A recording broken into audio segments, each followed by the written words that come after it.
The glow of the dashboard illuminated my face as I drove down the quiet highway, the hum of the tires against the asphalt blending with the faint melody on the radio.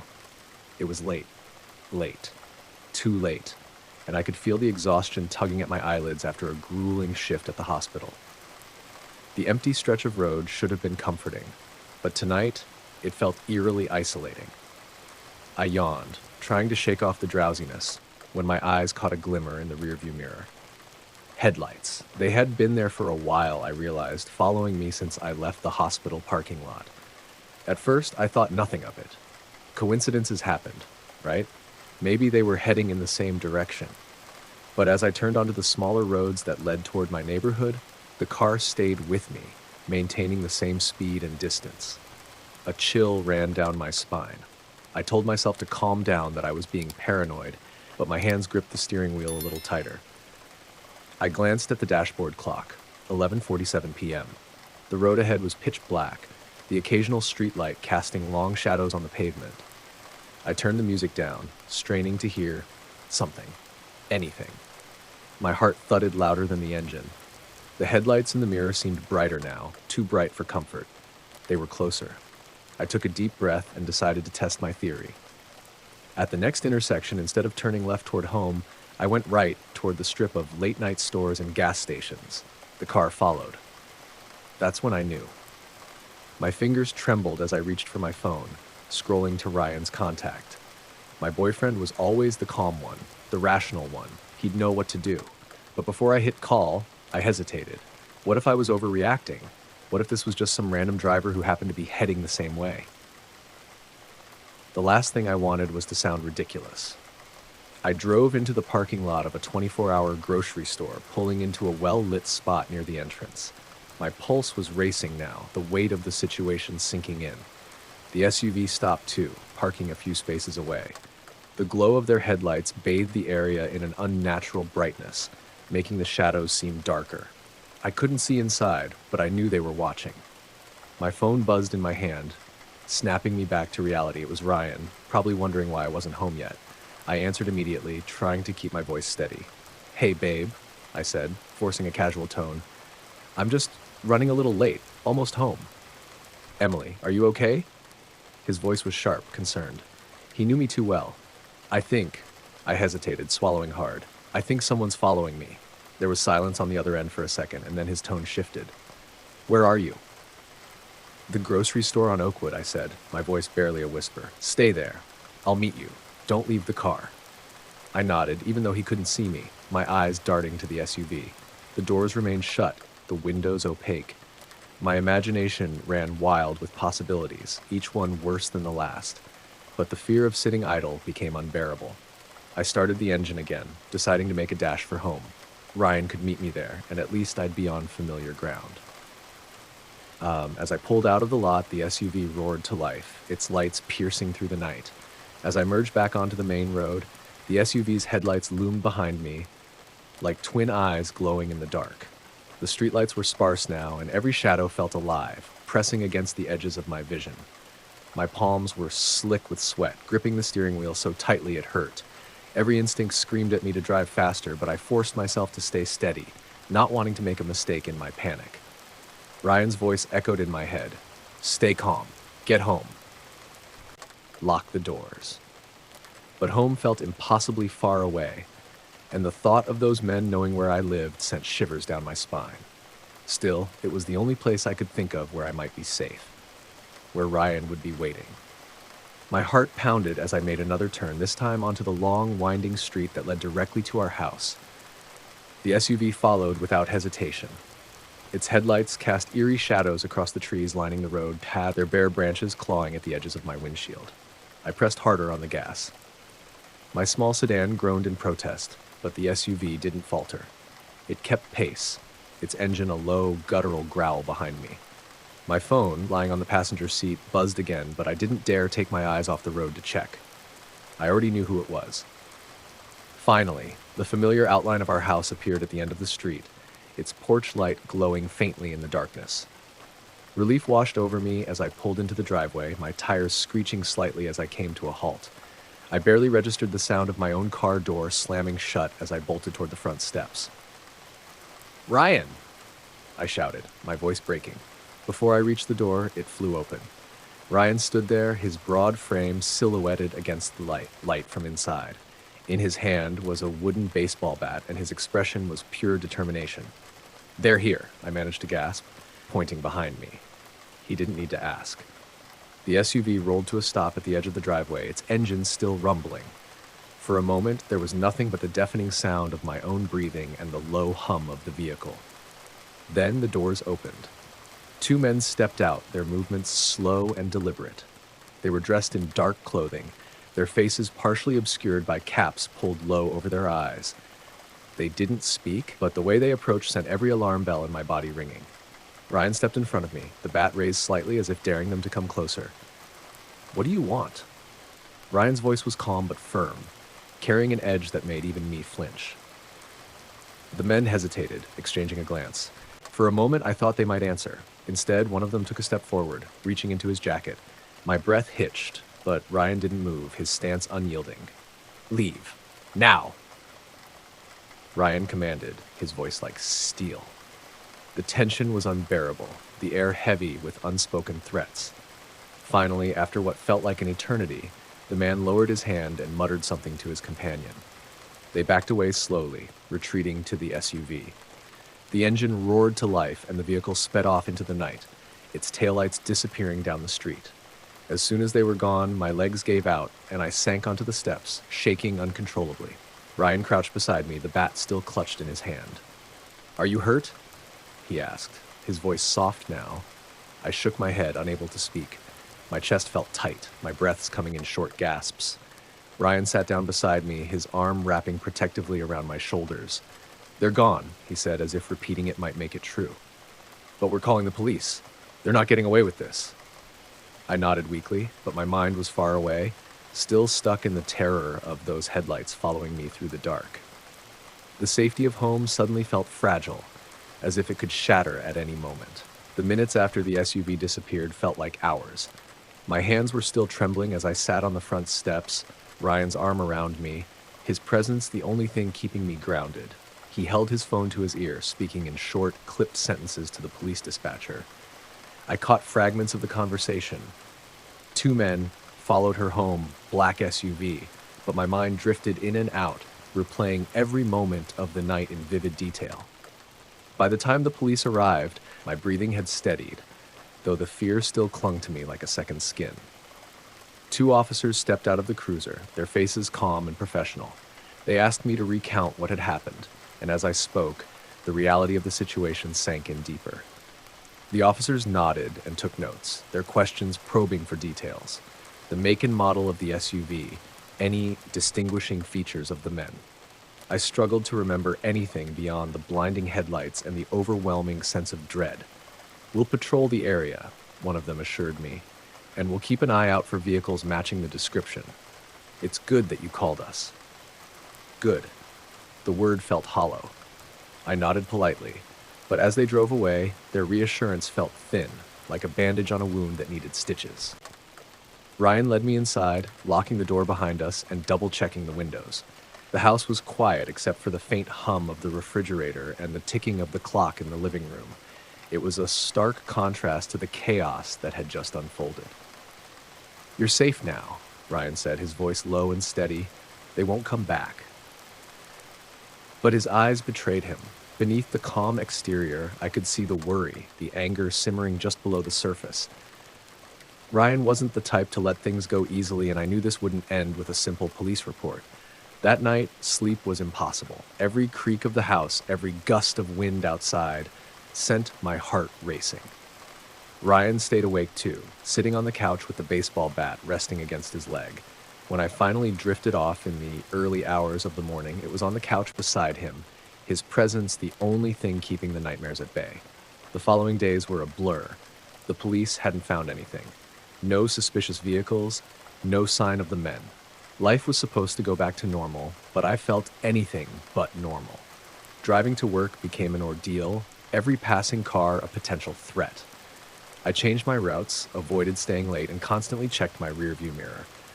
Ryan suggested we install cameras around the house, and I agreed without hesitation. Anything to feel a shred of security. Still, the fear lingered. It wasn't just about the men who had followed me, it was the realization of how vulnerable I had been. How easily something terrible could have happened. I couldn't shake the image of their shadows stretching across the driveway, of their slow, deliberate movements. One evening, Ryan brought home a pamphlet for a self-defense class. "I think it might help," he said, sliding it across the table. I stared at it for a long moment, the bold letters promising confidence and safety. The idea of fighting back against the fear felt foreign, but also empowering.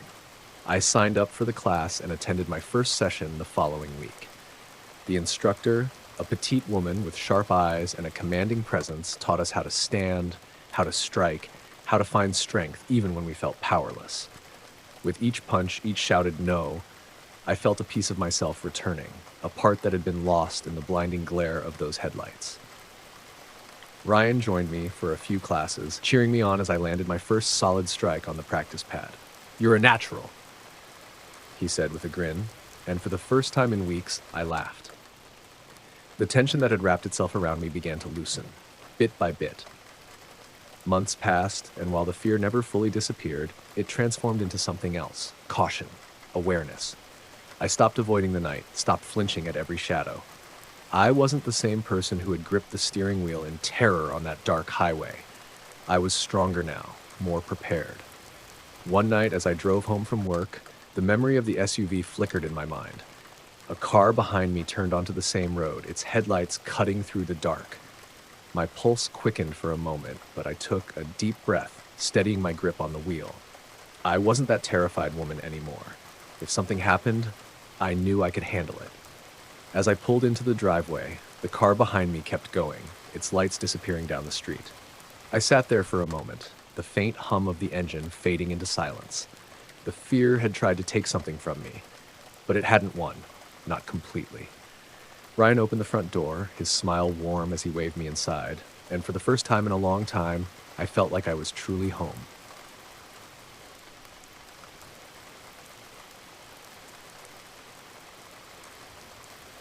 Thanksgiving always felt like a test I was doomed to fail. The table stretched long and elegant, draped in Laura's signature burgundy tablecloth, adorned with polished silverware and candles flickering in warm golden light. It was a picture-perfect scene, the kind you'd see in magazines. But beneath the surface, the tension hummed like an unseen predator, ready to pounce at the slightest misstep. I sat stiffly in my chair, my eyes fixed on the slice of turkey on my plate, pretending to listen to the conversation flowing around me. Laura, my mother-in-law, presided over the table like a queen on her throne, her every word carrying the weight of judgment. Her voice was sharp and deliberate, slicing through the warm, familial chatter with a precision that only years of practice could hone. "Tom, have you thought about taking on something more? Ambitious?" she asked suddenly, her words dripping with sweet condescension. Her painted nails tapped against her wine glass as she eyed me from across the table. I clenched my fork, forcing a tight-lipped smile. "I'm happy where I am, Laura. My job suits me." Her perfectly arched brow lifted, a silent challenge. "Of course, but Rachel deserves a man who strives for the best, don't you think?" Rachel, my wife, reached for my hand under the table, her silent plea for me to let it go. I squeezed her fingers lightly and bit back the response bubbling inside me. The entire room fell into an awkward silence, the kind that made my skin crawl. Around us, the family tried to fill the void with half-hearted jokes and commentary about the football game on TV. But Laura's words hung in the air, a dagger buried just deep enough to draw blood. I looked down at my plate, my appetite evaporating. As the meal dragged on, I found myself hyper-aware of Laura's every glance, every comment disguised as a question. I could feel her dissecting me, piece by piece, as if cataloging my flaws. Her laughter at my expense was light and melodic, but it burned like acid on my skin. When dinner ended, the ritual of clearing the table began. Laura orchestrated the process like a maestro, her commands ringing out while the rest of us scrambled to keep up. I offered to help, but she waved me off with a dismissive flick of her wrist. "No need, Tom. You'll just get in the way." Her words struck harder than I cared to admit. I stood frozen in the archway between the dining room and kitchen, watching as she moved with practiced efficiency, her back to me. Her disregard was nothing new, but tonight it felt different. Heavier. I heard Rachel's voice behind me, soft and worried. Tom, let's just go sit down. She's what? I snapped, my voice lower than I intended. I didn't turn to face her, my eyes fixed on Laura's figure as she rinsed dishes in the sink. Unbearable? Cruel? Maybe just honest? Rachel sighed, the sound heavy with years of navigating this impossible dynamic. Please, not tonight. But tonight was no different than any other. The simmering resentment had been building for years, a weight pressing down on my chest every time I stepped into this house. It didn't matter how hard I worked or how much I loved Rachel. In Laura's eyes, I would always fall short. The candles on the table flickered, casting long shadows across the room. I turned back to the dining room, where the remnants of our feast sat untouched. Crumbled bread rolls, half-eaten slices of pie, and the carcass of the turkey picked clean. It all looked so deceptively normal. I walked into the kitchen, the air thick with the scent of leftover gravy and tension. Laura didn't turn around, too focused on scrubbing a stubborn spot on one of her prized serving dishes. Her posture was relaxed, completely unaware of the storm brewing behind her. Laura, I said, my voice steady but sharp enough to make her pause. She glanced over her shoulder, a faint smirk playing on her lips. What is it now, Tom? She turned fully to face me, her smirk deepening as if she already knew what I was going to say and had prepared her retort. The fluorescent kitchen light glinted off her pearl necklace, a perfect complement to her carefully curated appearance. Everything about Laura screamed control, her posture, her expression, even the way she stood, arms crossed, waiting for me to speak. I've had enough, I said, the words tumbling out before I could stop them. My voice was firmer than I expected, and for a moment her eyes widened slightly. But the flicker of surprise was gone in an instant, replaced by that familiar condescension. Enough of what exactly? She asked, her tone light but laced with venom. Enough of you belittling me. Enough of your passive-aggressive remarks, your constant jabs, your arrogance. I spat, each word fueled by years of pent-up frustration. I get it. You don't think I'm good enough for Rachel. You've made that abundantly clear. But you don't get to treat me like I'm worthless. Laura laughed, a short, cold sound that sent a chill down my spine. Worthless? Oh, Tom, don't be so dramatic. If I really thought you were worthless, I wouldn't waste my time on you. But you're right about one thing. You're not good enough for Rachel. And deep down, you know it too. The words hit me like a slap, but instead of retreating, I stepped closer. The air between us grew thick, the hum of the refrigerator the only sound breaking the silence. My fists clenched at my sides as I stared at her, my jaw tight. You think you're untouchable, don't you? I said, my voice low and trembling with anger. Laura tilted her head, a mockery of curiosity. And what exactly do you plan to do about it, Tom? Throw a tantrum? Prove me right? The kitchen felt smaller, the walls pressing in. My vision blurred around the edges, the fluorescent light overhead too bright, the shadows too dark. I glanced at the knife block on the counter, its polished blades glinting under the harsh light. My heart pounded, each beat louder than the last. Get out of my kitchen, she said, her voice sharper now, losing its feigned civility. You're making a scene, again. Something inside me snapped. I didn't even realize I'd reached for the knife until it was in my hand, its weight cold and solid. The look on Laura's face shifted, her smirk faltering as realization dawned. You're pathetic, she said, her voice trembling slightly despite her effort to maintain control. You won't do anything. You're too weak. The blade gleamed as I moved forward, her words cutting off mid-sentence. She tried to back away, but there was nowhere to go. The first strike was clumsy, fueled more by rage than precision, but the sound of the knife hitting flesh was startlingly loud. Laura screamed, the sharp, piercing sound reverberating through the small kitchen. Her hands flailed, trying to push me away, but I was relentless. The fury I'd kept bottled up for years, pouring out in violent waves. I didn't stop, not even when her body slumped to the floor, her once perfect pearls scattered across the tile, now streaked with red. The room reeked of iron, the metallic scent overwhelming as the reality of what I'd done began to sink in. I stood there, panting, the knife still clutched in my hand. The house was silent now, save for the faint sound of the football game on TV in the next room.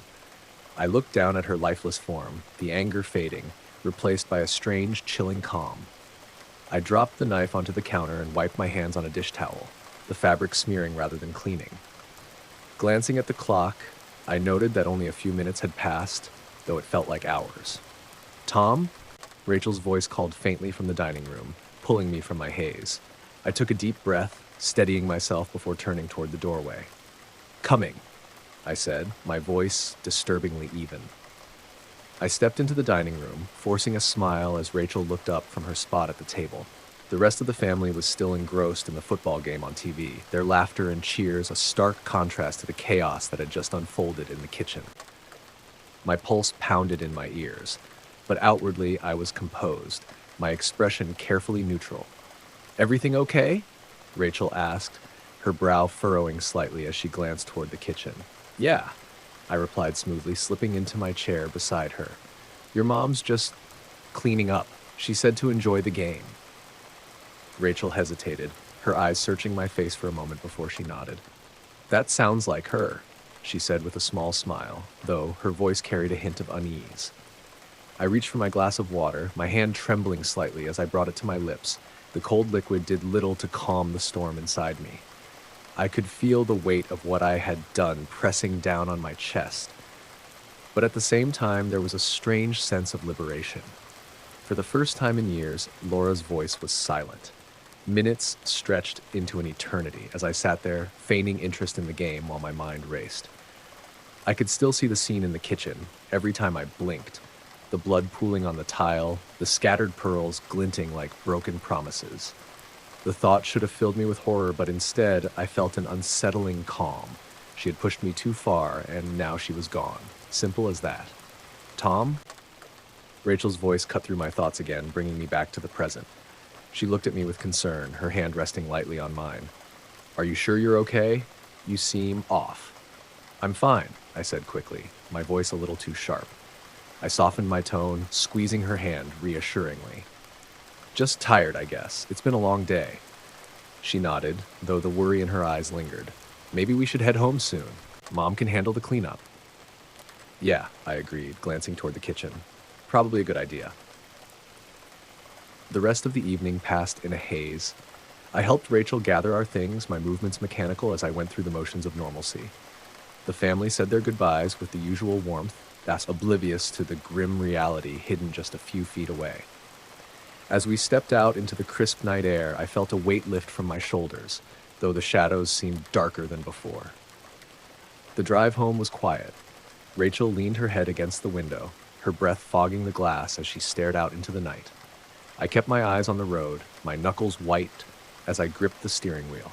The silence between us was heavy, but not uncomfortable. At least not for her. For me, it was deafening, the echo of Laura's final moments replaying over and over in my mind. When we got home, Rachel went straight to bed, exhaustion from the long day catching up to her. I stayed behind in the living room, the glow of the television casting flickering shadows on the walls. My eyes drifted to the empty space on the coffee table where the Thanksgiving leftovers usually sat. The thought of them made my stomach turn.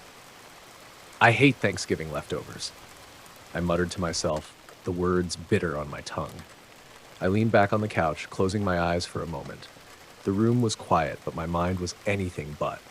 The memory of what I had done clawed at the edges of my consciousness, threatening to consume me. Yet, beneath the guilt and the fear, there was a darker thought, one that made my chest tighten and my breath catch. Maybe this wasn't the end. The house was still as I sat there, the faint hum of the refrigerator the only sound breaking the silence. A chill ran down my spine as I opened my eyes, staring into the darkness. Maybe, I thought, as a faint smile tugged at the corners of my lips, there was more to come.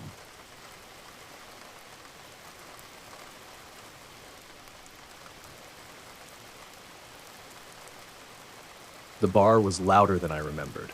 The music, a chaotic mix of pop and bass-heavy beats, thudded in my ears, drowning out the laughter and chatter around me. My glass of whiskey sat half empty on the sticky table, the ice melting faster than I could drink it. I swirled the liquid idly, watching the amber color catch the dim light. Across from me, my friends were deep in conversation, their voices blending into the noise. I smiled when they laughed, nodded when someone glanced my way, but my mind was elsewhere. It had been like this for weeks now, ever since Dad's funeral. I felt disconnected, like I was walking through a fog. The whiskey helped blur the edges, but even that wasn't enough. I picked up my glass, finishing it in one long sip, and signaled the waiter for another. "You sure you're okay, Heather?" Lisa, my oldest friend, leaned in, her brow furrowed. "You've been quiet tonight." "I'm fine," I lied, forcing a smile. "Just tired." She didn't look convinced, but she didn't push. Instead, she glanced at the empty glass in my hand, her concern obvious. I hated that look, the pity. It only reminded me of how far I'd fallen since losing Dad. James tried to help, of course, but how do you explain to your husband that you're drowning when he's already doing everything he can to keep you afloat? Another drink arrived, and I took it gratefully. The burn of the alcohol was a welcome distraction, a warmth spreading through my chest that almost made me forget the hollow ache inside. Almost. I barely noticed when the man appeared at the edge of our table. He was tall, with short brown hair and a friendly enough smile. He leaned on the back of an empty chair, his eyes flicking between me and the others. "Mind if I join?" he asked, his voice smooth but loud enough to cut through the noise. Lisa shook her head politely, gesturing to the occupied space. "Sorry, full table." "Ah, shame."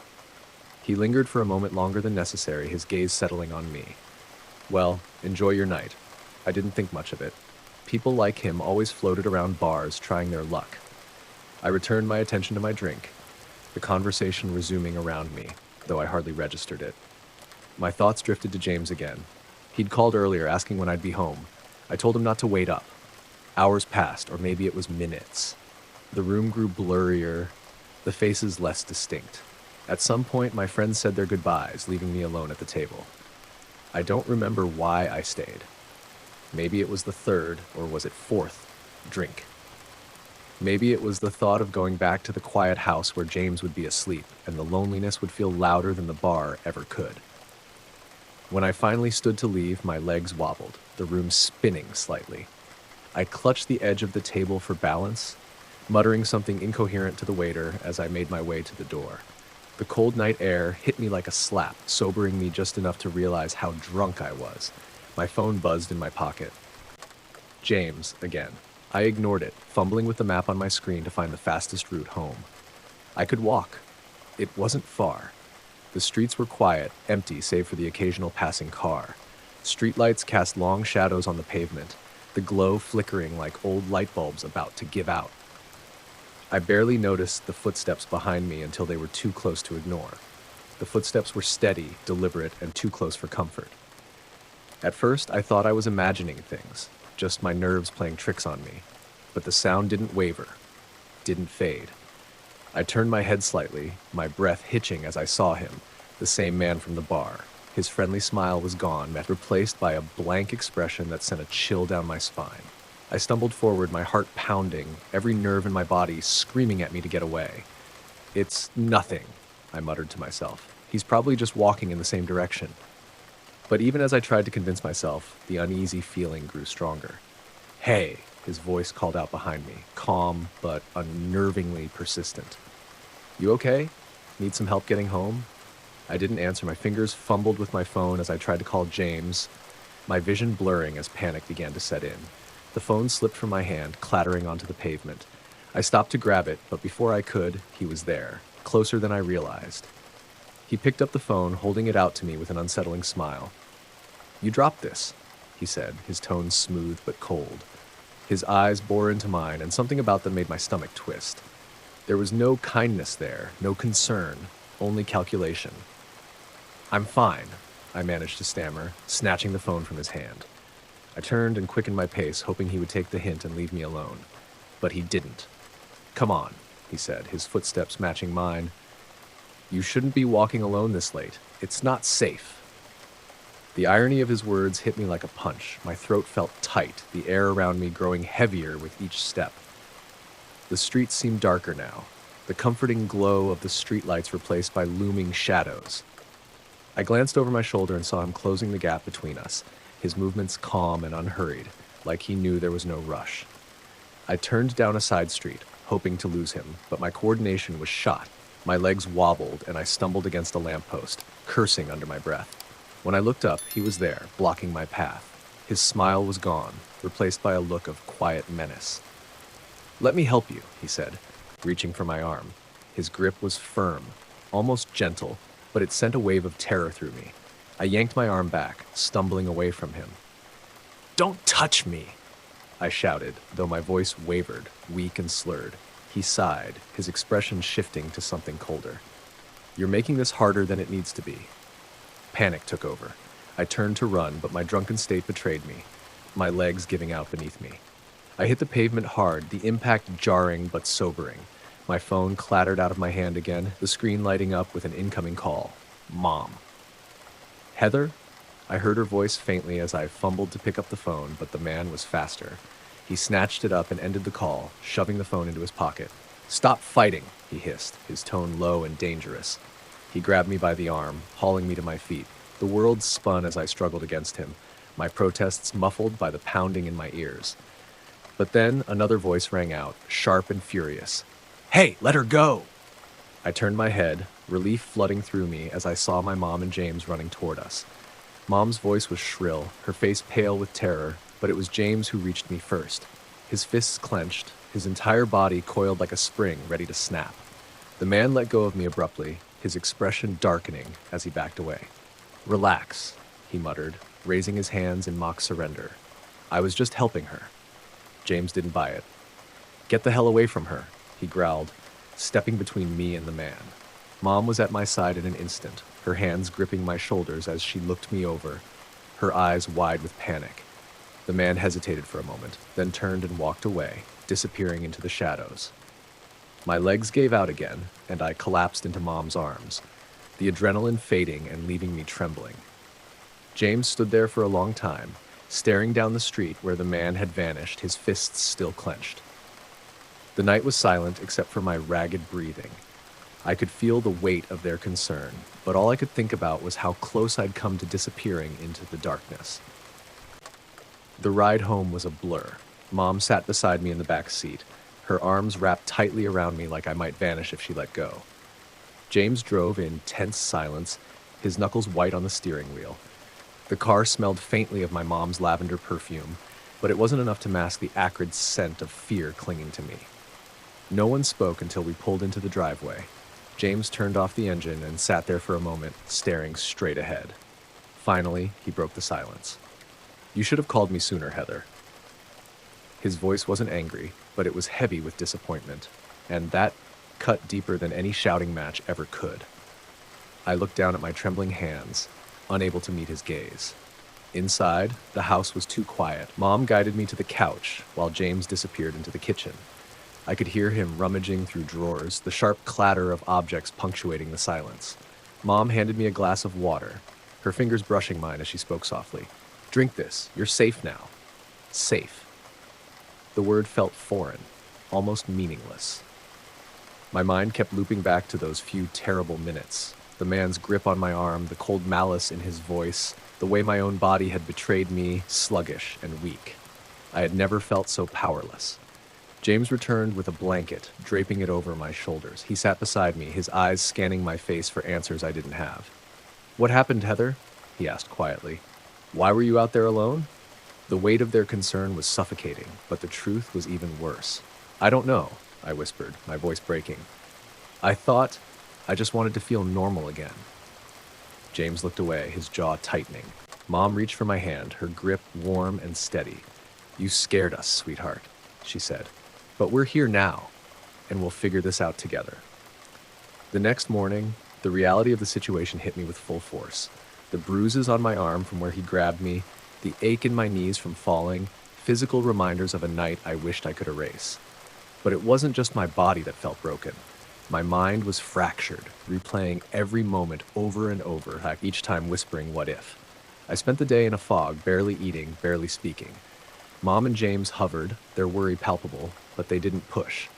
It wasn't until late afternoon that James sat down beside me, holding out a piece of paper. "This is a self-defense class," he said. "I think it might help, not just for the skills, but to remind you how strong you are." I stared at the flyer, the bold letters blurring through my tears. The idea of facing anyone, let alone fighting, seemed impossible. But the thought of being that helpless again was worse. I nodded slowly. Over the next few weeks, I began to rebuild, piece by piece. The classes were harder than I expected, both physically and emotionally. Every move felt like a confrontation with my fear. Every punch a reminder of what could have happened. But with each session, I felt a spark of something I hadn't felt in a long time. Control. Mom came to some of the classes, cheering me on from the sidelines, while James practiced with me at home. They became my anchors, grounding me when the nightmares crept back in. The man from that night was never caught, but his shadow no longer loomed as large. I refused to let him take more from me than he already had. Months later, I found myself walking alone down a familiar street. The late afternoon sun bathed everything in golden light, and the air was crisp with the first signs of fall. I wasn't naive. I knew the world could be dangerous. But this time, I wasn't afraid. My steps were steady, my head held high. As I reached the corner, I paused, my hand brushing the strap of my bag. Inside was the small canister of pepper spray James had insisted I carry. I smiled faintly, a quiet acknowledgement of how far I'd come. I wasn't the same woman who had stumbled through the night, lost and vulnerable. I had scars now, both visible and hidden, but they were a testament to my survival. The world hadn't broken me. And as I turned toward home, I realized it never would.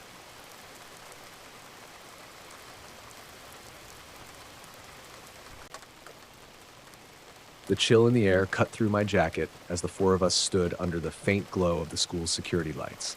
The field stretched out in front of us, the chain-link fence casting long, jagged shadows across the grass. Ethan tossed the baseball from hand to hand, his breath visible in the cool night air. "All right, Jake," he said, his voice carrying that familiar competitive edge. "Let's see if you can actually hit one tonight." I rolled my eyes, gripping the bat tighter in my hands. "Just pitch it already." Maya sat cross-legged on the bleachers, her hoodie pulled tight against the wind, while Claire paced along the fence, scanning her phone. Typical, she'd rather check scores than watch us mess around. The school at night always felt different, like the air itself carried a quiet weight. Maybe it was the way the tall trees surrounding the field swayed ominously in the breeze, too, or how the distant hum of streetlights felt louder in the emptiness.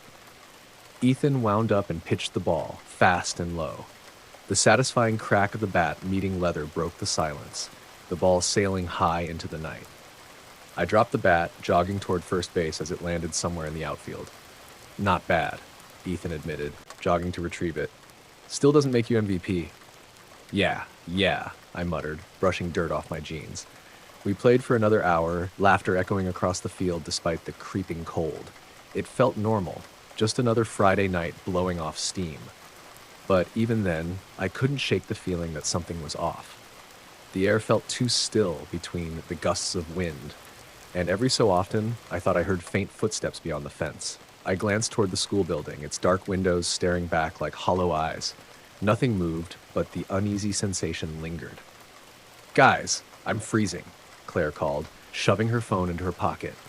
"Can we wrap this up?" "One more pitch," Ethan insisted. "Come on, Jake. Let's make it a good one." I stepped back up to the plate, gripping the bat as Ethan lined up for his throw. Just as he wound up, Maya's voice cut through the night, sharp and nervous. "Wait, what's that?" We all froze, turning toward where she was pointing. At first, I didn't see anything, just the empty pavers of the school courtyard beyond the field. But then, under the dim light of the overhead lamps, a figure emerged. It looked like a teenager, tall and lean, wearing what I thought was a baseball uniform. The figure moved fluidly, tossing a ball up and catching it as it paced the edge of the courtyard. There was something odd about the way it moved. Too smooth, too deliberate. "Who the hell is that?" Ethan muttered, his voice unusually quiet. Maya stepped off the bleachers, narrowing her eyes. "Is he playing alone?" The figure stopped suddenly, its head turning toward us. My stomach tightened as the movement seemed wrong, too sharp, like a puppet on strings. Even from this distance, I felt its gaze, heavy and unblinking. "Let's go," Claire said firmly, already backing toward the gate. "I don't like this." Ethan tried to laugh, but it came out forced. "Maybe it's some guy who snuck in. Chill out." But none of us moved. The figure took a slow, deliberate step forward, is still holding the ball in its hand. The way it held itself was unsettling, too still except for the ball rolling between its fingers. Then, with no warning, the figure threw the ball, a perfect straight-line pitch toward the fence. It struck the chain links with a metallic clang, the sound reverberating through the air. We jumped back instinctively, and when I looked again, the figure was gone. "Run," Maya whispered, her voice shaking. None of us argued. We bolted for the exit, leaving the bat, the balls, and everything else behind. The sound of our shoes pounding against the pavement echoed in my ears, but even as we reached the safety of the street, I couldn't shake the feeling that we were still being watched. The next morning, the world felt normal again, or at least, it tried to. Sunlight streamed through the blinds in my room, cutting through the lingering unease from the night before. I rolled over, my muscles stiff from running, and my head clouded with the memory of that figure. It felt ridiculous in the daylight, like a bad dream I'd convinced myself was real.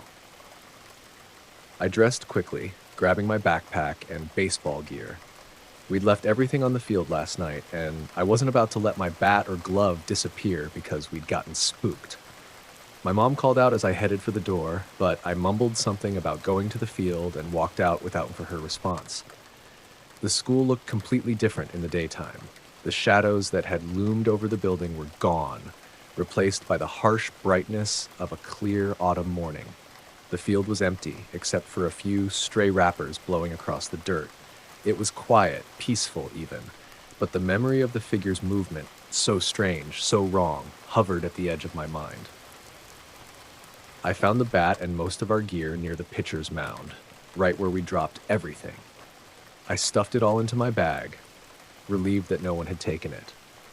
But as I looked around, I realized something was missing: my glove. I searched the field, checking every base and the surrounding grass, but it was nowhere to be found. Frustrated, I turned toward the fence, scanning the courtyard beyond. That's when I saw it. My glove was perched on top of the school's flagpole. It was impossible. Absolutely impossible. The pole stood at least 30 feet tall, and there was no ladder, no platform, no way anyone could have climbed it without equipment. Yet, there it was, swaying gently in the breeze as if mocking me. I stared at it, my heart hammering in my chest. I tried to rationalize it, but nothing made sense. Even if someone had managed to climb the pole, how would they have balanced the glove so perfectly on top? And why? A shiver ran down my spine as I approached the base of the flagpole. The closer I got, the heavier the air seemed to feel, like I was walking into a bubble of tension. I could still hear the clang of the ball hitting the fence from the night before, the sound echoing in my memory like a warning. "Hey!" A voice called out behind me, making me jump. I spun around to see Ethan jogging toward me, his hands stuffed in the pockets of his hoodie. "Figured you'd come back for the gear," he said, stopping a few feet away. His easy grin faltered as he followed my gaze to the flagpole. "What the hell is that?" "My glove," I muttered, my voice barely audible. "I don't know how it got up there." Ethan stared at it, his face paling. "Dude, no way. No one could have done that, not even as a prank." We stood there in silence, both of us trying and failing to come up with an explanation. Ethan shifted uncomfortably, his usual bravado nowhere to be found. "Let's get out of here," he said finally, his voice low. "This is too weird." But I couldn't leave. Not yet. Something about the glove, the way it seemed to be daring me, kept me rooted to the spot. I grabbed a rock from the ground and hurled it at the pole, but it missed by a mile. Frustrated, I turned to Ethan. "Help me get it down." "No way, man," he said, stepping back. "That thing doesn't belong to us anymore." His words sent a chill through me, but I shook it off. "It's my glove," I said firmly. "I'm not leaving it here." Ignoring Ethan's protests, I searched for something to use as a ladder, but deep down I couldn't shake the feeling that the glove wasn't just misplaced, it had been put there. And whoever or whatever had done it wasn't finished with us. Ethan left. I couldn't blame him. He muttered something about this being too much and jogged off, leaving me alone in the shadow of the flagpole. The glove still swayed lazily at the top, as if mocking my determination. My heart pounded as I circled the pole, looking for any logical way someone could have climbed it. There wasn't one. I stood there for a moment, trying to decide what to do. My instincts screamed at me to leave it, to walk away, But something about the glove's placement gnawed at me. It wasn't just the impossibility, it was the intent. Someone or something had put it there, and I needed to understand why. Grabbing my bat, I swung it at the pole, hoping the vibration would jostle the glove loose. The clang of aluminum against metal rang out, echoing eerily across the empty courtyard. Nothing. The glove stayed stubbornly in place. Frustration boiled in my chest as I swung again, harder this time, but the result was the same. That's when I heard it. The soft thud of a ball hitting the ground. I froze, gripping the bat tightly. The sound came again, rhythmic and deliberate, like someone bouncing a baseball against concrete. Slowly, I turned toward the courtyard, my eyes scanning the open space. At first, I didn't see anything, but then, just beyond the edge of the shadows, a figure emerged. It was the same one from last night. The uniform, the posture, the way it held the ball, it was all identical. But in the daylight, it was even more unsettling. The uniform looked faded and frayed, as if it had been left out in the elements for decades. The figure's movements were slow and methodical, tossing the ball in the air and catching it with a precision that didn't match its unnatural stillness. "Who are you?" I shouted, my voice breaking slightly. My words seemed to hang in the air, unanswered. The figure stopped, tilting its head as if studying me. Then, with one fluid motion, it wound up and threw the ball. As the sound of it cutting through the air was sharp, almost deafening. It slammed into the flagpole with a force that sent vibrations through the ground, and when I looked up, the glove was gone. I stumbled back, my eyes darting around for the glove. It wasn't on the ground or anywhere in sight. The figure, too, had vanished, leaving nothing but the faint echo of the ball's impact. My chest heaved as I tried to make sense of what had just happened. Then I felt it, a weight on my shoulder. I whipped around, swinging the bat instinctively, but there was nothing there. No one. My shoulder still tingled, though, as if something or someone had touched me. My bat clattered to the ground as I backed away, my mind racing. This wasn't normal. This wasn't human. A faint noise drew my attention back to the flagpole. The glove was there again, but not at the top. It was sitting at the base, perfectly upright, as if waiting for me to pick it up. My stomach churned, every nerve in my body screaming at me to leave it and run, but I couldn't. Slowly, I crouched down, my trembling fingers reaching for the glove. As soon as I touched it, the air seemed to shift. The wind picked up, carrying a faint whisper that I couldn't quite make out.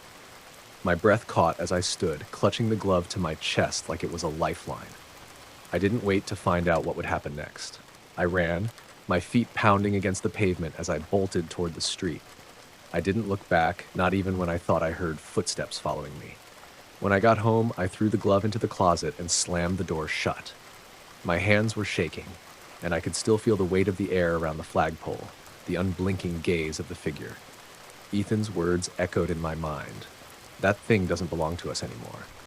Maybe he was right. Maybe I should have left it there. But as I sat on my bed, staring at the closed closet door, I knew one thing for certain. Whatever had happened wasn't over, and I wasn't sure I wanted to know what came next.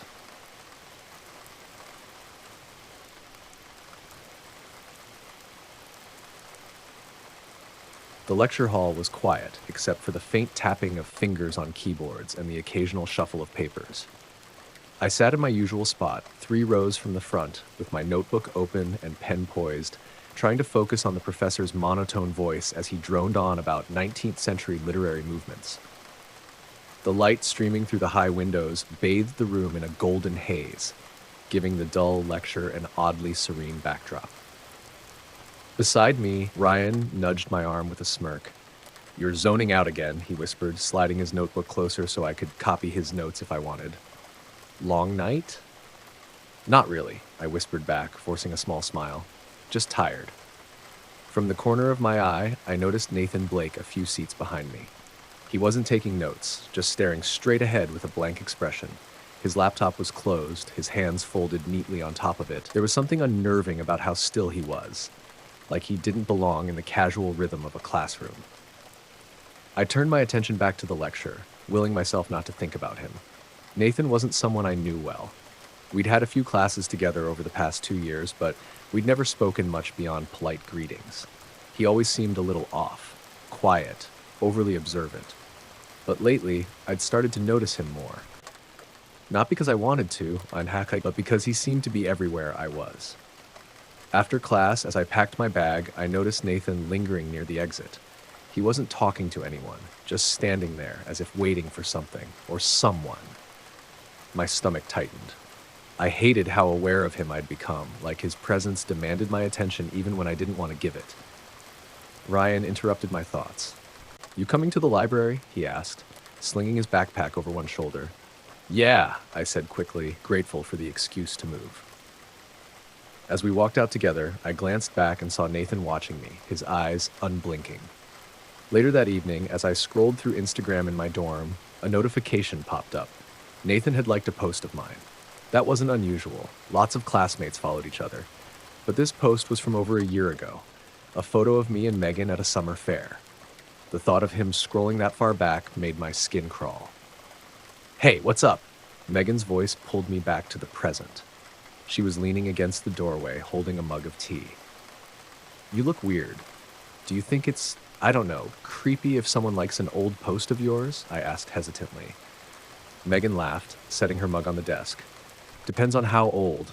Are we talking last semester or middle school?" "Last year," I said, turning my phone to show her. Her expression shifted from amused to thoughtful. That's kind of weird," she admitted. "Who did it?" "Nathan Blake," I replied. Megan's brow furrowed, and she didn't say anything for a moment. "He's in your lit class, right? Quiet guy?" "Yeah," I said, the unease settling deeper in my chest. "He's been weird lately, like he's around a lot, and today in class he was just staring. Not at me, but I don't know." "Do you want me to say something, or Ryan?" Megan offered, her voice softening. "If he's bothering you?" "He's not bothering me," I interrupted quickly, my class guessed more to convince myself than her.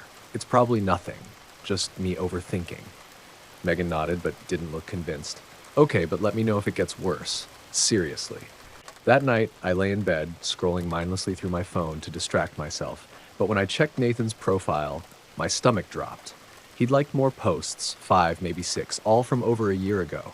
My thumb hovered over the block button, but I hesitated. Blocking felt extreme, like admitting that I was scared. Instead, I turned off my phone and pulled the blanket over my head. Sleep came slowly, my thoughts looping back to the way Nathan's eyes had followed me in class. The next morning, I woke to the sound of my phone buzzing incessantly on the nightstand. I groggily reached for it, squinting at the screen. Notifications flooded my lock screen. Comments, likes, and, most unsettling, another from Nathan. This time, it wasn't just a like on an old post. He had commented on one. "Great photo. You have such a natural smile." The photo he chose wasn't significant, a shot Megan had taken of me holding a book at the campus library, but seeing his name beneath it made my stomach churn. It wasn't just a compliment, it felt deliberate, personal. "Morning!" Megan's voice jolted me out of my thoughts. She breezed into the room, her hair tied back in a loose bun, clutching a coffee. "Ready for class?" I hesitated. "Nathan commented on one of my posts." Megan frowned, setting her coffee down. "Which one?" I handed her my phone, and her expression darkened as she read the comment. "This guy is definitely stepping over a line," she said, her tone firm. "Have you told Ryan?" "No," I muttered, sitting up and running a hand through my hair. "I don't want to make a big deal out of it." "But it is a big deal, Emily," Megan said, crossing her arms. "He's obviously watching you online and making it known. That's not normal." I wanted to argue, to dismiss her concerns as an overreaction, but I couldn't shake the unease that had been building since yesterday. "I'll talk to Ryan later," I said, though I wasn't sure if I meant it. By the time I got to class, I was already on edge. I spotted Nathan immediately, sitting a few rows back, his laptop open but untouched. His eyes flicked to me as I walked in, and I felt that familiar weight of his gaze. I hurried to my seat next to Ryan, keeping my head down. "You okay?" Ryan asked, leaning toward me. "Yeah," I lied, pulling out my notebook. Halfway through the lecture, the professor called for attendance. As usual, he passed the sign-in sheet down the rows. When it reached me, I paused. My name was already marked off, even though I hadn't touched it. My chest tightened as I glanced back. Nathan's pen hovered over the sheet, a small smirk tugging at the corner of his mouth. I scribbled my initials next to the mark and passed the sheet along, my hands trembling. Ryan noticed. "What's up?" he whispered. "Nathan," I whispered back, gesturing subtly toward him. He marked me present. Ryan frowned, his eyes narrowing as he glanced at Nathan. That's weird. After class, I tried to leave quickly, but Nathan was already standing near the exit, blocking my path. "Hey, Emily," he said casually, as if we were old friends. His voice was soft, almost friendly, but there was something calculated about it. "Hi," I said tersely, trying to sidestep him. He mirrored my movement, stepping in front of me. "I noticed you didn't post anything new last night," he said, his tone light but probing. "You're usually pretty active online." I froze, my heart racing. He'd been monitoring my posts, actually paying attention to when I did or didn't upload something. "I've been busy," I said quickly, forcing a tight smile. "You should share more," he said, his gaze steady and unblinking. "You have a lot to offer." Before I could respond, Ryan appeared at my side, his expression hard. "She's busy," he said pointedly, stepping between us. "Let's go, Emily." Nathan's smile faltered, but he didn't say anything else. I followed Ryan out of the building, my legs shaking. "That guy's a creep," Ryan muttered once we were outside. "You need to report him." "I don't know," I said, my voice barely above a whisper. "What if I'm overreacting?" "You're not," Ryan said firmly. "This isn't normal. He's crossing boundaries." I nodded, but the knot in my stomach didn't loosen. That night, as I sat in my dorm, I checked my phone again. Another notification. This time, Nathan had liked a post from 2 years ago, a picture of me on vacation with my family. The caption read, "Finally some peace and quiet." There was no peace now, only the growing certainty that Nathan wasn't going to stop. I woke the next morning to a strange heaviness in the air, the kind that made every movement feel slower, like wading through water. My phone buzzed on the nightstand, but I didn't want to look. I already knew what I'd find. Another notification, another intrusion from Nathan. The thought alone made my skin crawl. Megan wasn't in the room, probably off at her early class. The quiet felt oppressive, and I found myself staring at the closed closet door where I'd tossed my backpack the night before. My stomach turned as I replayed the events from yesterday. Nathan's comment about my social media, his smug expression in class, the way he seemed to know too much. When I finally picked up my phone, I wasn't surprised to see his name in the notifications. He'd liked another old photo, this one from 3 years ago, a selfie I'd taken at a summer camp. But that wasn't all. There was a message, too. "You have such a peaceful presence, Emily. It's rare to find someone so real." I dropped the phone onto my bed, my breath quickening. This wasn't just invasive anymore. It was obsessive. I needed to do something. Ryan met me outside the library before our first class. I hadn't told him about the latest message yet, but as soon as I saw his face, I knew he was already keyed in. "I looked him up," he said bluntly, falling into step beside me. "Nathan," I searched his name in some campus forums. "And," I asked, dreading the answer. "He's been reported before. 2 other girls filed complaints about him last year, but nothing came of it. No proof, apparently." Ryan's jaw tightened. This isn't the first time he's done this. The news hit me like a gut punch. "So what happens if I report him?" "Nothing, just like before." "Not if we gather enough evidence," Ryan said. "You still have those messages, right? And the attendance thing yesterday. That's proof." I nodded, my stomach twisting with anxiety. I wasn't sure if I was more afraid of reporting Nathan or what would happen if I didn't.